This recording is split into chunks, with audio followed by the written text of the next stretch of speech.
So hello guys, welcome to another video of 100 days of 100 coding questions challenge. Today is our 64th day of this challenge and we had completed 63 problem of the days on Leetcode in the last 63 days. So let's begin with today's problem, that is problem number 6860, that is laminate change. It is an easy level question. Topics that are included in this question is array and greedy. Okay, so it is a basic array question in which we had given that at a lemonade stand, each lemonade costs 5 rupees. Customers are standing in a queue to buy from you and order one at the time in the order specified by the bills. In this question, we had given that we are the owner of a lemonade stand and every lemonade is cost equal to $5. Okay, so we are the owner basically here, and every lemonade we are selling is on on a price of $5. Okay, so some customers are in the queue, okay, with some bills, okay, and we are given an array which are given as per the bill and the queue of the customer. Okay, so every customer is buying only one lemonade and just paying in three type of notes or currencies or coins or etc, whichever thing you want to assume. That is $5 note, $10 note, and $20 note. Okay, so they are paying in just three notes, that is 5, 10, and 20, and the cost of one lemonade is $5. Okay, so we have to this is obvious that if the cost is 5 and someone is giving me $10, I have to return change to him or her. Okay, so the question is all about returning the change over the price which the man or woman is paying to us. Okay, so if we can give changes to that person, so we have to return true for that, and if we are not able to give changes to every person or every customer, we have to return false for that. Okay, so it note that you do not have any change in hand at first. Okay, so at first we have no money in our hands, so we can't give any change to anyone. Okay, so let's begin with this question. So the intuition is clear behind this question. We have to get money from the customers and just return the change to that customer. Okay, so for this customer, they are paying me in three types. Okay, someone can give me $5 note, someone can give me $10 note, someone can give me $20 note. So for every note, I will make a count. Okay, so for every note, I will make a count. So for this, like a person is giving $5 note, so I have one note of $5. Okay, second customer is giving $5 note. For this, I have two $5 notes. Third customer also giving me $5 notes. So for third person, I also have three notes for of $5. Okay. Next customer is coming and saying giving me the one a $10 note. So for that $10 note, now I have one $10 note. Okay. Next customer came and gave me $20 note. Okay. So for this $10, I had to return one $5 note. Okay. So I will decrement it to two. Okay, because I gave this $5 note to that customer. Okay, now I have one $10 note and two $5 note. Okay, now another person came and gave me $20 note, and the cost is obvious, that is $5. So I have one $20 note. Then I will return one $10 and one $5 note. Okay, so in total I will give $20 to them, to him, $15 to him. So I gave one $10 and one $5. So in total I will get $25 for 25 lemonades, and I was able to return enough change to every person. Okay, so for this condition I will return true. Okay, so let's see another condition, that is this condition. Again, I will count according to the dollar notes, 1, 5, 10, and 20. Okay. First customer came and gave me $5 note. Okay, so I have one $5 note. Second customer came and gave me another $5 note. Okay, so I have two $5 notes. Third customer came and gave me $10 note. Okay, so third customer came and gave me one $10 note. I have to return one $5 note, so I have only one $5 note remaining.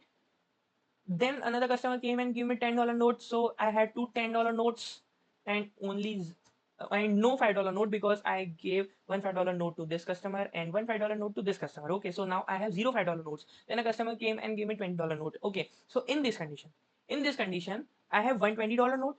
Okay, I have to return one $10 note and one $5 note, and in total I have to give $15.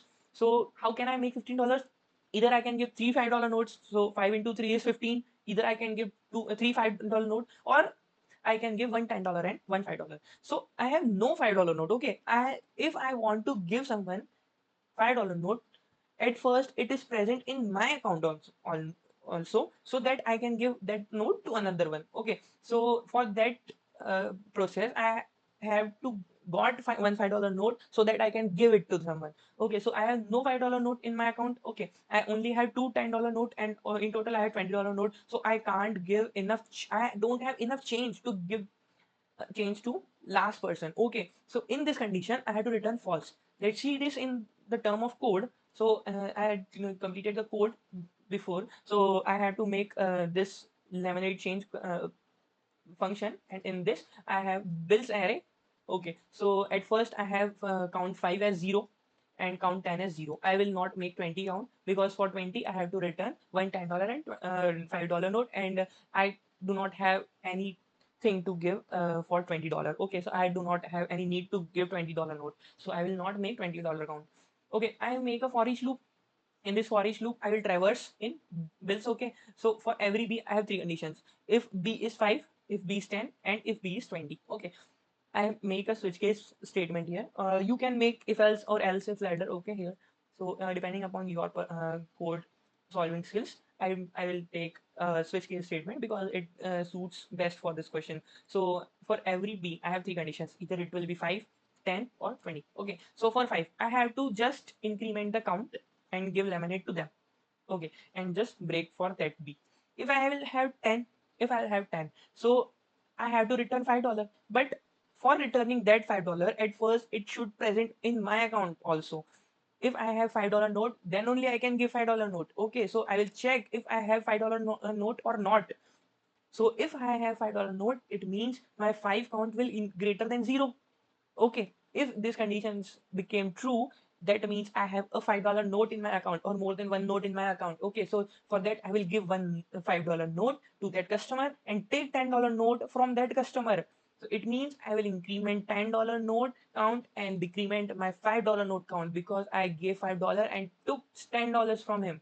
Okay, else, if I do not have any $5 note at present, I do not have any $5 note, I just return false.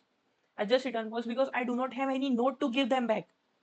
Okay, and just break it out. Else, if I will get B as 20. Okay, so for that B 20, I have to return.